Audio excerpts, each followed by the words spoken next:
Welcome to this week's edition of the Mazasmusings podcast. This week I am joined by EIleen, who is going to help me out with a little project. Now, obviously, Harry Potter has been top of mind for a lot of people with the passing of Maggie Smith. I think a lot of people have been kind of looking back at her performance and looking back at some of the other legends who were part of that movie series and kind of reminiscing overall about how much they meant to everybody. And I was trying to figure out how we could encapsulate that in an episode while still being unique. So what I actually came up with is an idea for what if Disney characters were invited to Hogwarts? Where would they be sorted? What houses would they be sorted in? So EIleen is helping us out this week, acting as our sorting hat, and she will sort Mickey and his pals and some other characters into their different Hogwarts houses. Should be an interesting exercise. I'm very interested to see where she places some of these because there are some hard decisions. But I suppose making those decisions is the job of the sorting hat. So let's get right to it. And here we go. Donald, wake up! It's showtime! Don't forget the orchestra! Ah, there you are. And just in time. Mom says there's even more magical stuff now. For those of you standing, please hold on to the handrails throughout our journey and stay clear of the doors. Hang on to them hats and glasses, cause this here's the wildest ride in the wilderness. And here we go!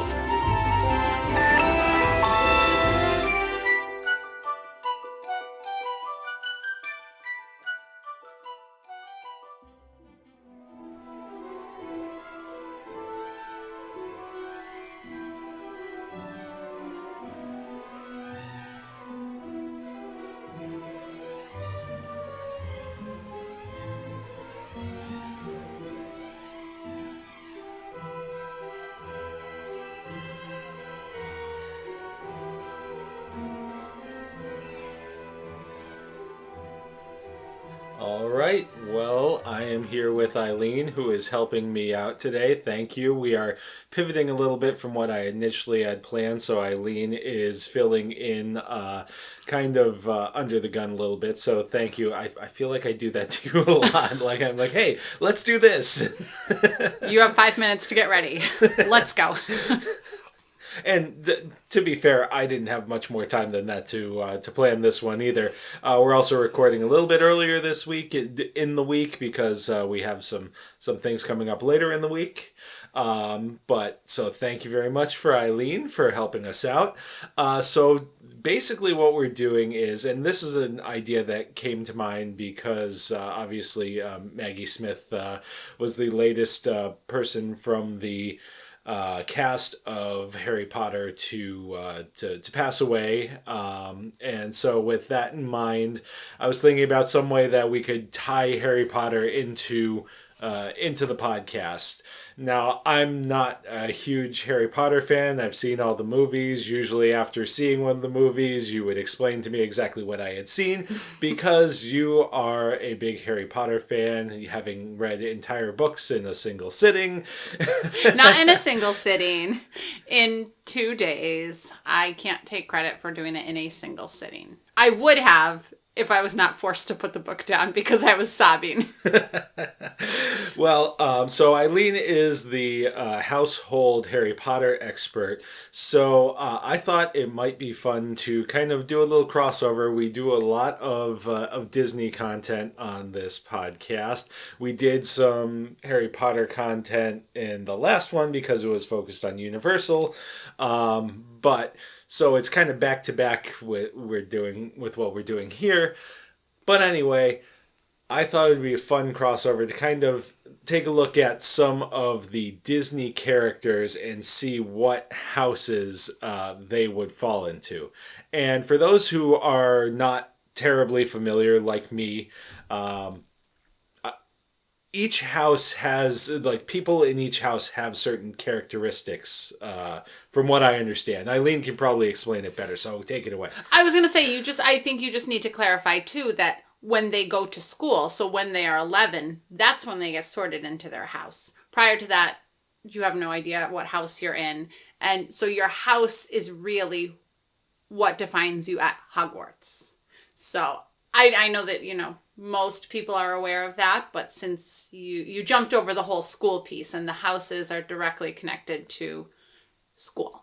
Okay, I thought that all the books were about the school anyway, so I didn't realize that. But anyway, this is why you are here, and you are the Harry Potter expert, because I am not.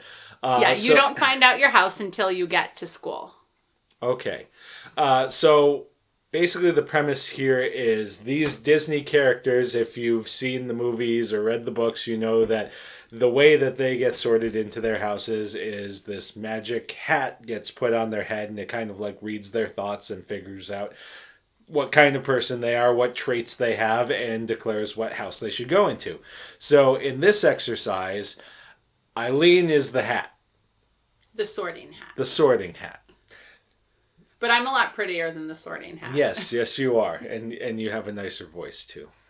At least from what the movies, it's very, very kind of creepy kind of voice. Yeah. I'm sorry, my entire exposure to Harry Potter is through the movies.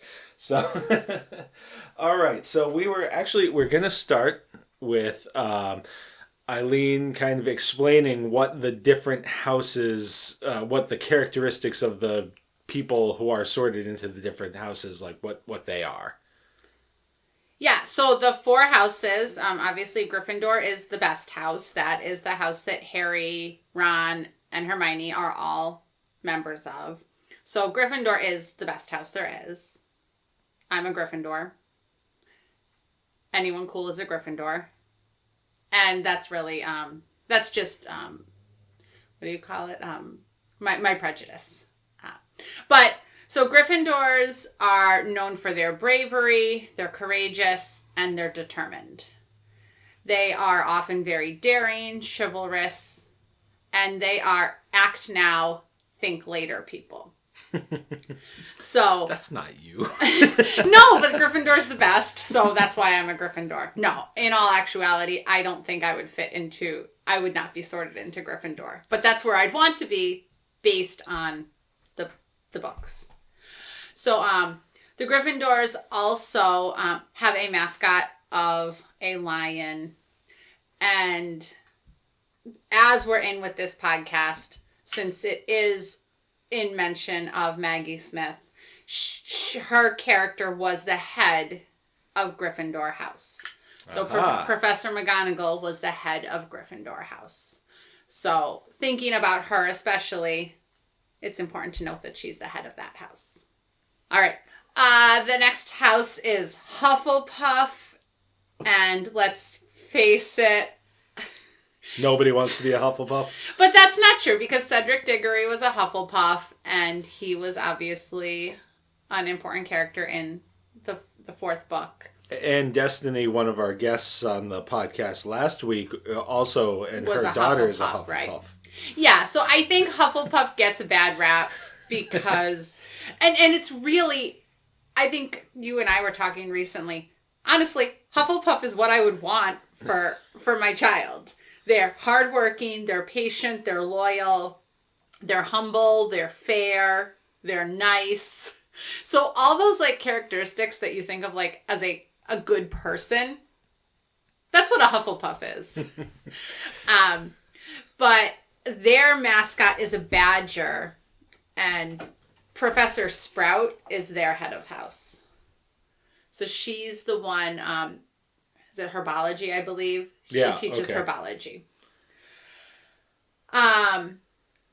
Ravenclaws are very smart. They're witty and creative. And Ravenclaws are very skilled at planning ahead. Their mascot is I'm reading something. In the books, it's the eagle, but in the movies, it's a raven. Not sure why. But Probably because that actually makes sense. Ravenclaw, yeah. But no one else, well, I guess, anyway, off topic. And their head of house is Professor Flitwick, who's the little guy. You know. Oh, the music teacher. Well, no, but you see him conducting in the movies. Yes, so it is who you're thinking of. Okay. And then, of course, there are the Slytherins. And Slytherins are ambitious, they're cunning, they're resourceful. She's got a sneer on, like, a visible, like, disgusted look on her face as she's describing this, by the way. They're very proud of themselves. But they do have a dark sense of humor. Of course, their head of house is Professor Snape, who we know his story. He ends up being an amazing Slytherin, even though you don't know that all the time. And their head of house, or their mascot is a serpent. So those are the 4 houses. We're going to sort of be keeping it simple when we're talking about it and just kind of thinking about those base characteristics. So Gryffindors are brave. Hufflepuffs are hardworking and patient. Ravenclaws are intelligent. And Slytherins, well, we'll go with they're ambitious. Okay. All right, so the way I thought that we'd do this is we're going to start with Mickey and his gang. I did leave Pluto out of this because I didn't feel like you know quite enough about... I know exactly where Pluto would go. Okay, well, then we can include Pluto. I just figured, somebody who has more of a speaking role. But I suppose over the years we've gotten to know Pluto quite well. So I know exactly where Pluto's going. He's the one that I'm positive on. Okay. But first we will start with our good pal, Mickey Mouse. Boy. And I do think Mickey has to be a Gryffindor. You have to take your head character and put him in that house. But on top of it, Mickey is always helping others. He's very chivalrous. He's always looking out for Minnie. And he is the leader. You have to be brave to be a leader. So I would put Mickey as a Gryffindor. Yeah, I would think that as well. I mean, I especially think of some of the older things, like when they did like Jack and the Beanstalk and the Brave Little Tailor and things like that, and that really kind of kind of encapsulates that bravery kind of element that he has. Okay, how about we will go next to Minnie Mouse. How wonderful! And as I'm sorting, Minnie is good at helping others. But she's also hardworking. She is knowledgeable. And she has a lot of ambition. But I think I would sort Minnie as a Hufflepuff. Minnie works hard, especially if you think of some of those newer ones. She has all the like pet shops, the boutique, everything like that. She's very patient. I mean, Mickey is a very popular guy, and she sticks by his side all the time. But she is loyal to Mickey. I mean, she's even sort of called me out on giving Mickey hugs and kisses before. That's true. So I think she's a good Hufflepuff. All right. I'd say that that's fair. And moving on next, we'll go to Goofy. How's it going? Goofy's tricky. I think Goofy's a Gryffindor. Do you? Why? Well... he's always, he's a little goofy, obviously. But, you need that. I mean, Neville Longbottom was a Gryffindor. He caused a lot of, messes in the way that Goofy does. But when Goofy needs to stand up and do something, he's doing it. He's not abandoning Mickey. He is right there by his side. All right. That wasn't where I thought that was going. Honestly, I wasn't sure where that was going, but I think he's Neville, and Neville's a Gryffindor. Fair enough. Okay, how about Donald Duck? Oh. I think Donald has to be a Hufflepuff. Really? I mean, yeah. Where would you put him? I don't know. I don't know that he's a Gryffindor. But Ravenclaws are intelligent, knowledgeable, and plan ahead. That's not Donald. And I don't know. I guess I just kind of saw him as with his temper being a Slytherin.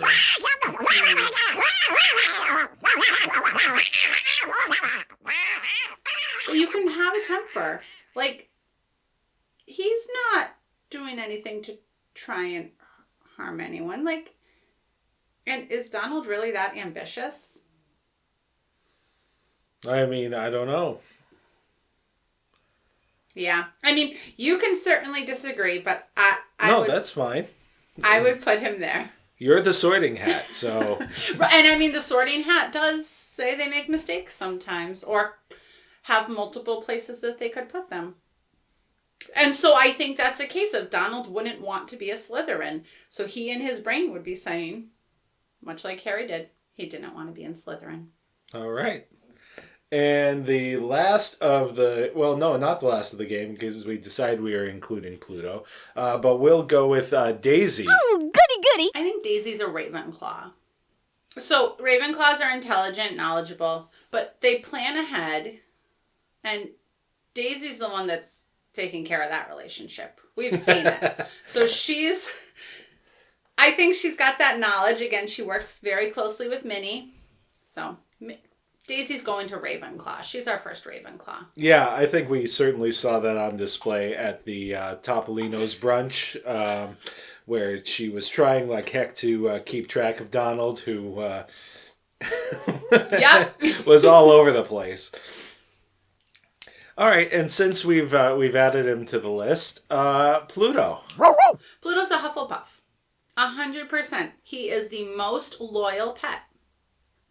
And that's a big characteristic of Hufflepuffs. He is loyal to Mickey through and through. Excellent. All right. He's the one I'm 100% confident on. That one was a lot easier than I thought it would be. Okay, so with the rest of these, I had kind of made up a list of characters, animated characters from Disney and Pixar movies. And we put them basically in a randomizer.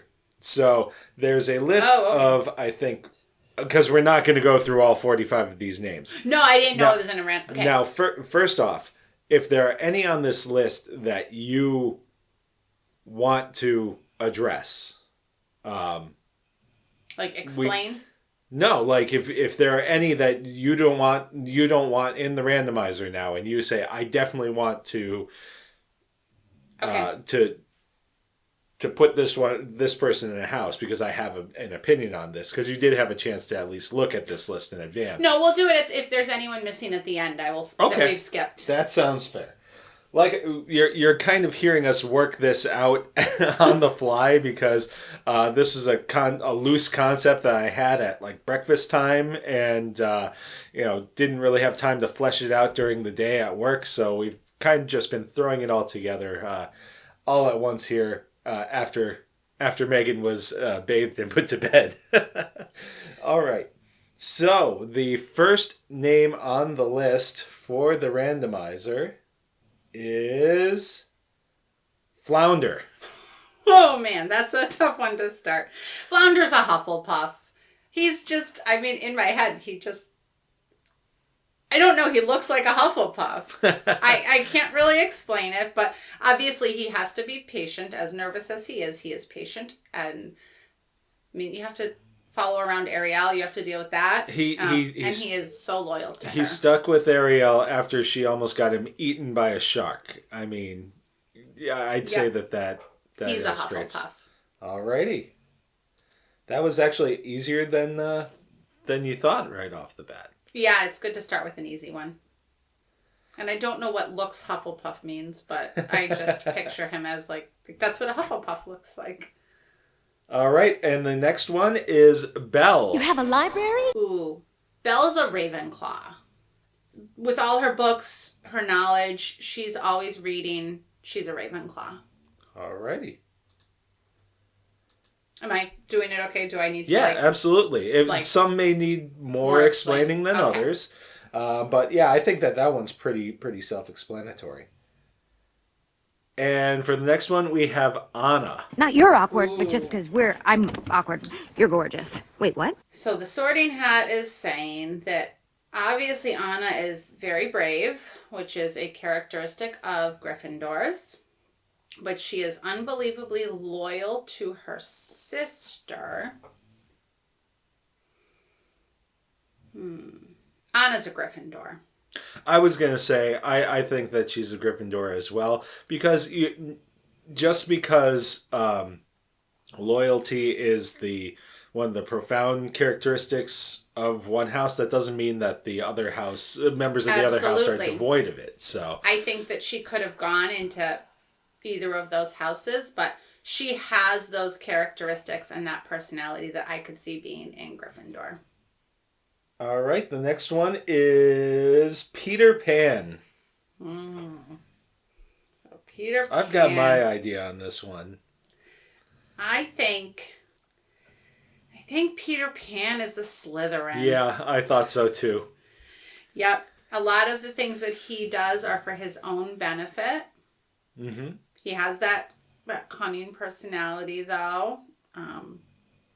If the Sorting Hat was to get on, if he's pleading in my head to not be a Slytherin, I might be able to consider that, but I think he's a Slytherin. And I think he'd be pretty okay with being a Slytherin. And not all Slytherins end up Death Eaters. Right. We have to remember that. Yeah.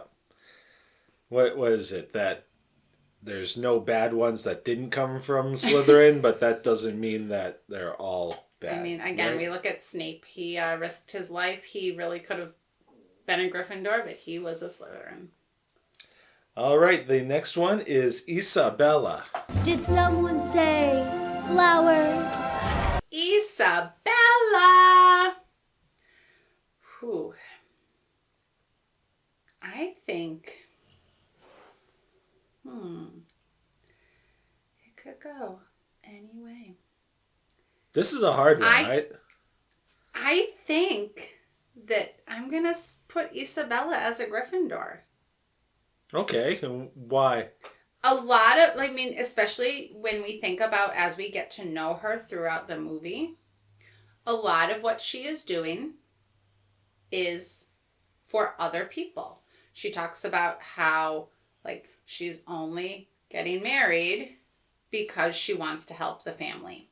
So that alone, helping others, being helpful is a characteristic of a Gryffindor.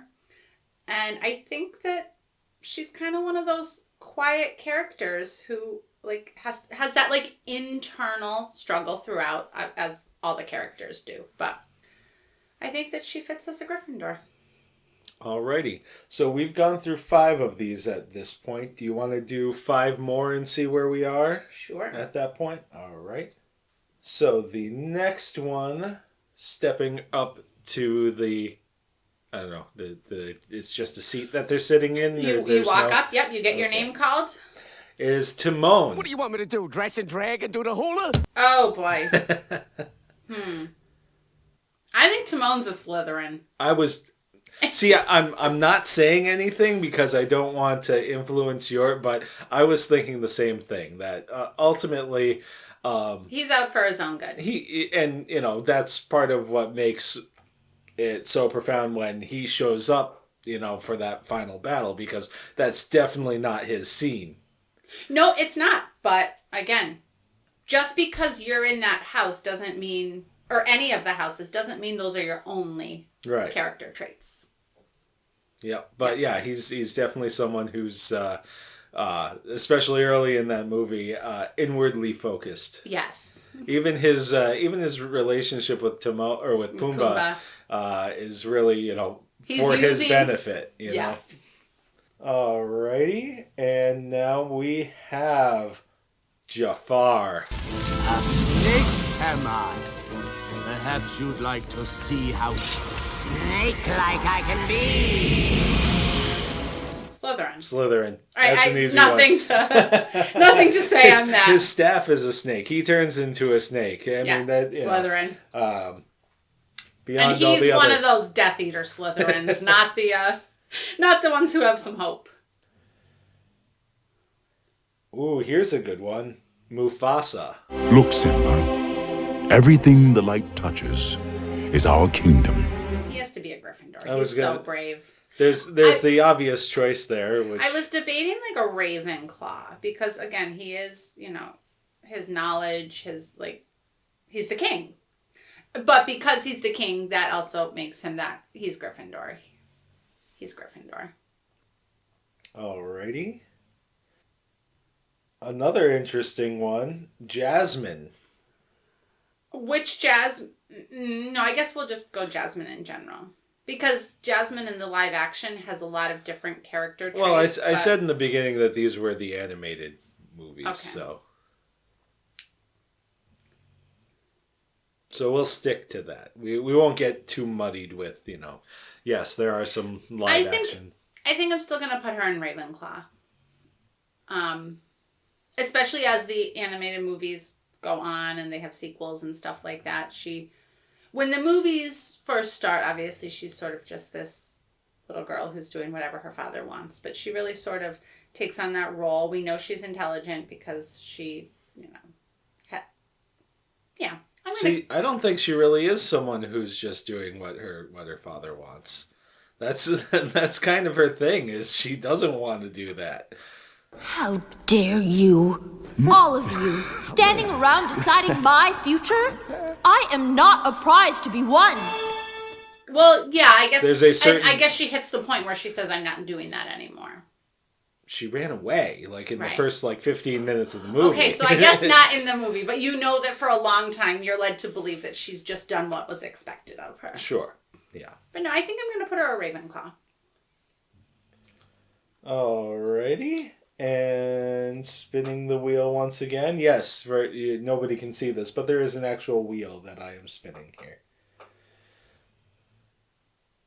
Prince Hans of the Slytherin. Seven Isles. If only there was someone out there who loved you. The hat didn't even have to touch.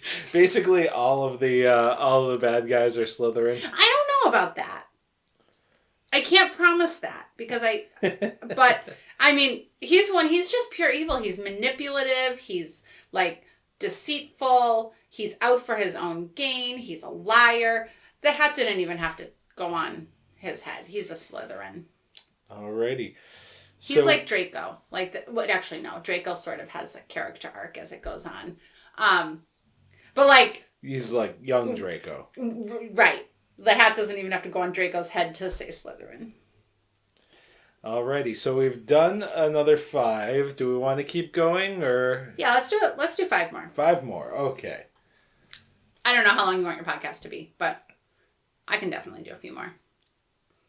All right. Ooh. Oh, it didn't go where I thought it was going to go. So it's Judy Hopps. Officer Judy Hopps, CPD, how are you? Gryffindor. She's brave.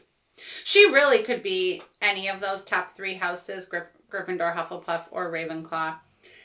Because she does have that characteristic of all 3 of those houses. But I can see her being the one, much like Harry did, was I guess he said not Slytherin. But I could see her, with her focus, I could see her advocating to be a Gryffindor. Fair enough. Now, is headstrong a characteristic of any of these, or am I just making that up in my head? I mean, I don't know if that's a listed characteristic, but I mean, Ginny's a pretty headstrong girl. She's a Gryffindor. Okay. The book Ginny is a very headstrong girl. The movie Ginny basically has no. She's such a great character in the books. Okay, so next, Abu. This makes for great radio. I'm sorry. I guess I could be talking through what's in my head. I mean, Abu is extremely loyal to Aladdin. He he's so loyal to Aladdin, but I think Abu's out for himself. I think Abu has made a friend that he knows. As much as I hate to do it, he's a Slytherin. Yeah, that dude's a Slytherin all the way. I know, I just didn't want him to be a Slytherin. And, it's not completely his fault. Somebody had to train the monkey to think that way. Oh, so I know. Does that make Aladdin a Slytherin as well? When we were doing Jasmine before, I was like, oh, Aladdin's a Slytherin. But I didn't want to put Abu as a Slytherin. But yes, no, when we did Jasmine earlier, I was like, oh, if we get Aladdin, I think I have to make him a Slytherin. Well, and that's the thing. Sometimes you're groomed to that. Like, I mean, you could make the argument that Malfoy was pretty much groomed to... Okay, Bruno. I'm Hernando and I'm scared of nothing. We don't talk about Bruno? We don't talk about Bruno. Not Silencio Bruno. I think Bruno's a Hufflepuff. I mean, he's got it. He's patient to deal with that family. He's loyal to the family no matter what they did to him. He doesn't abandon them. He hides in the wall. And then he comes out and fixes things at night when... And the poor guy has to listen to them dancing around his house while he's in the walls, listening to them sing about how they don't talk about him. And he still sticks with the family. He's a Hufflepuff. But he has the look of a Slytherin. It's the hooded cloak. Buzz Lightyear. To infinity and beyond!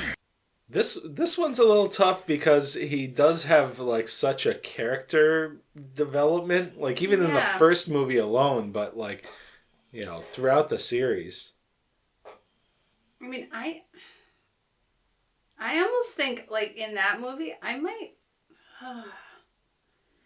torn between Gryffindor and Ravenclaw. He's brave. He's, he looks out. Once he realizes that he's a toy, looks out for the toys. And so I'm thinking like of not beginning Buzz that we've come to know and love. But again, he's also very intelligent and knowledgeable. I think I'm going to put Buzz as a Gryffindor. Yeah, I lean more that way as well. The most outstanding characteristics about him are like his bravery and of course, his chivalry, the way that he treats Jessie. I guess I'm trying to find Ravenclaws because I feel like we don't have many, so I'm trying to see who we can get in there. Well, I feel like that's also the house that you hear the least about. Yeah, you really don't. So, I mean, maybe that's... Hermione could have been a Ravenclaw with her intelligence, but again, she had that bravery that it's a Gryffindor. Rapunzel. Have magic hair that glows when I sing. I think she's a Hufflepuff. You do? She's stuck in that tower for a really, really long time. You have to be patient to be stuck up there. I suppose that's true. I mean, what were you thinking? I was thinking she's a Gryffindor. I mean, she very well could be a Gryffindor. I just don't think that she was up there because she was patient. Well, and that's why if she was a Gryffindor, would she be out?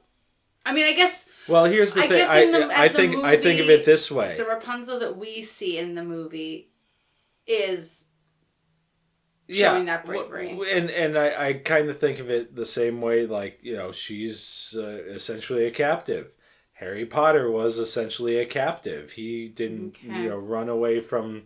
So you're being Rapunzel's voice in there saying that she wants to be a Gryffindor and the Sorting Hat will honor it. Okay. All right. So that was another 5. I thought you would say that you don't think she was a Gryffindor, so I guess I should go with what I think. Yeah, don't go based off of me. Do you want to keep going or... Yeah, let's do 5 more. 5 and more. then I think that probably... All right.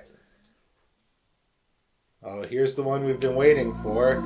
Eileen's favorite Disney princess. I was just thinking I hope we don't get her because I don't know where to put her. Oh, boy.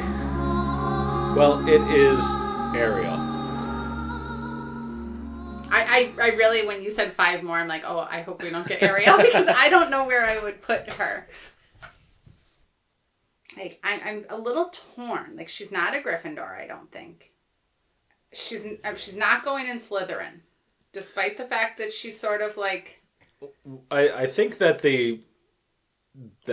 and I'm not trying to sway I don't have a place here either, but I think that the predominant characteristic about her is her curiosity.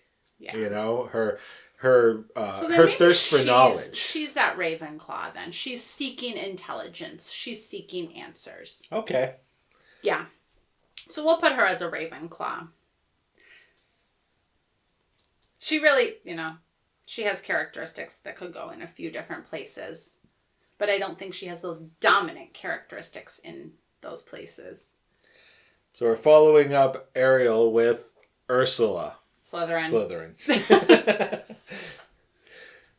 Yeah, I feel like the villains, for as much as people enjoy the villains, they're pretty much one note, I mean, they may have different motivations for what they're doing, but... There's a couple, that I could possibly, put into, that Ravenclaw, the ones that, are pretty, not to go off topic, but, Maleficent. I think she's a very intelligent villain. So I could see, I was actually, if we had come up with her, I would have probably put her in a Ravenclaw. Okay. But... For the most part, that's a great ad. But that's more an example that just because you're a villain doesn't mean you're going to Slytherin. Admittedly, Maleficent was not on our list. That was an egregious omission. But we might not have gotten her anyway. But yeah, she's one that I thought of. I'm like, she's. I think of her as a very intelligent villain. All right. How about Maui? Ooh. Shapeshifter.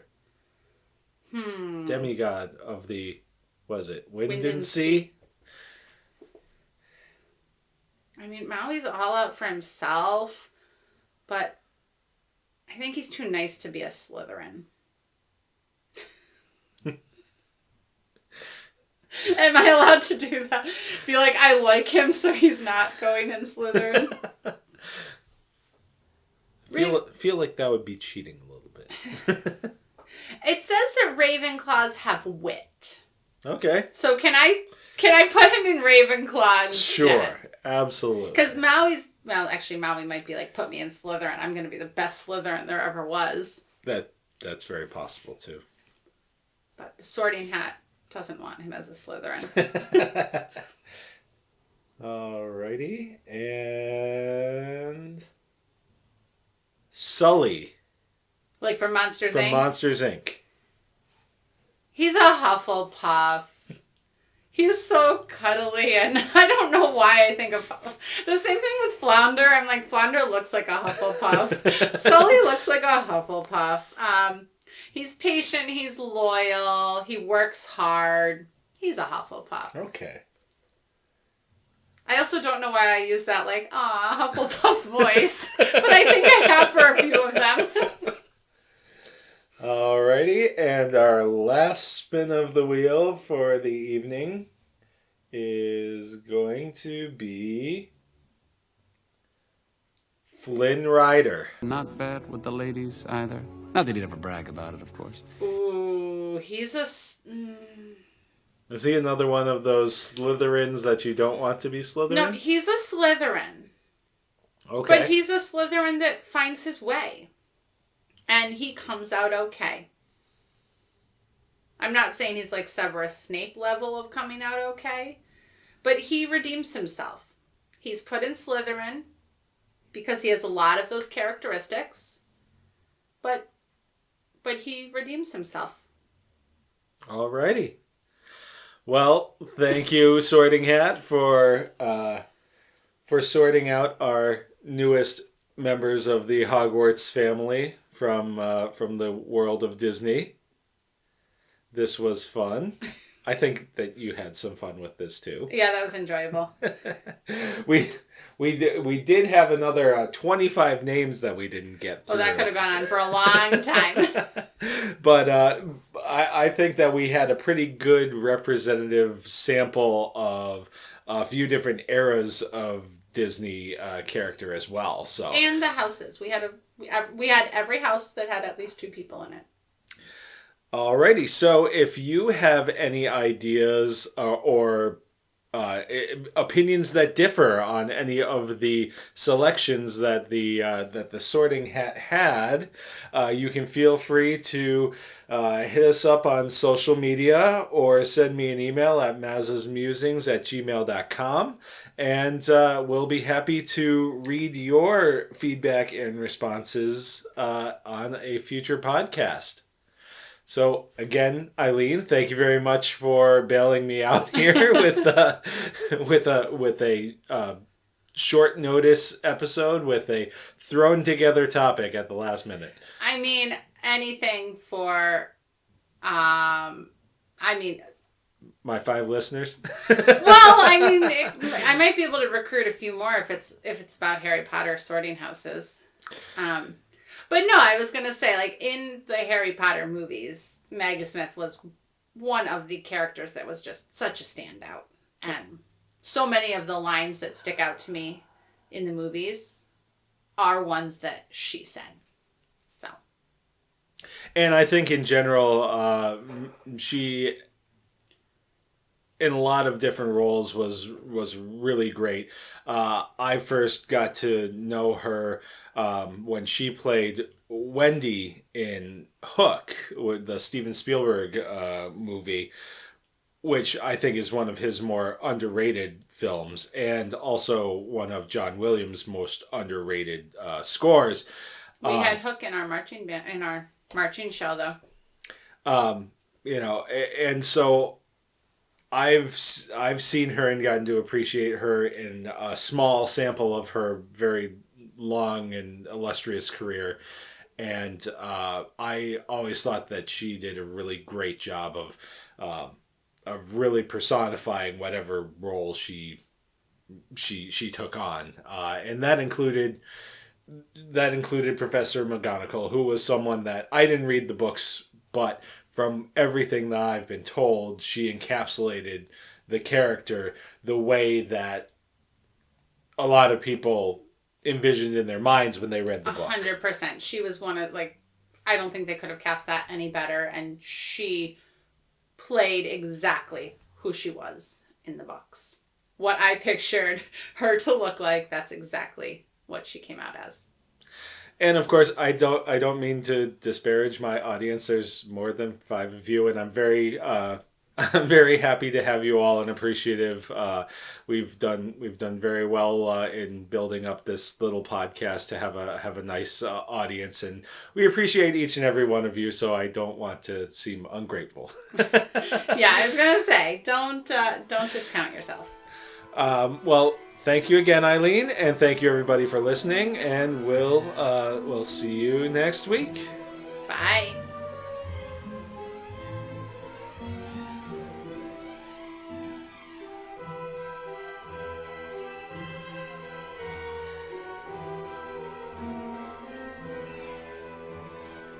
Well, whether you are planning on visiting Mickey Mouse or if you are planning on hopping on the Hogwarts Express, there is one group of people that I know who can help you get the best deals, and that is We Do Travel Right. We Do Travel Right offers that concierge service, including one-on-one help with an agent, the dining team.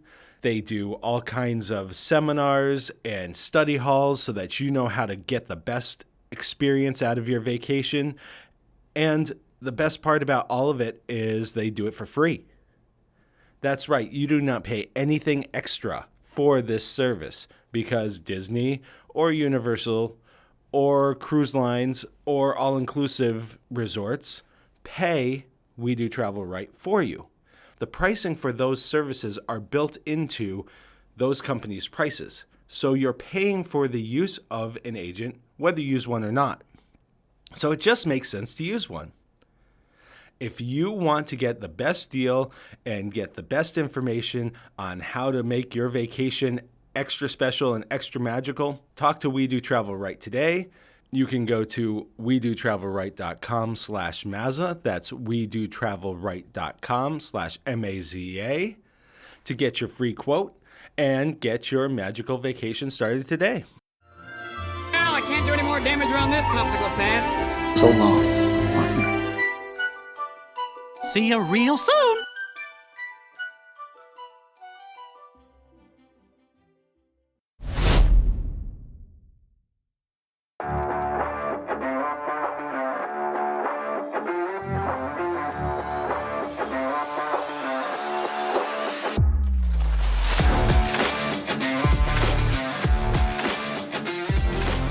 Well, thank you everybody for being a part of this podcast today. It was a lot of fun. I think that EIleen had more fun. I know she was a little bit nervous about doing this one because it did kind of put her on the spot. She kind of hates that.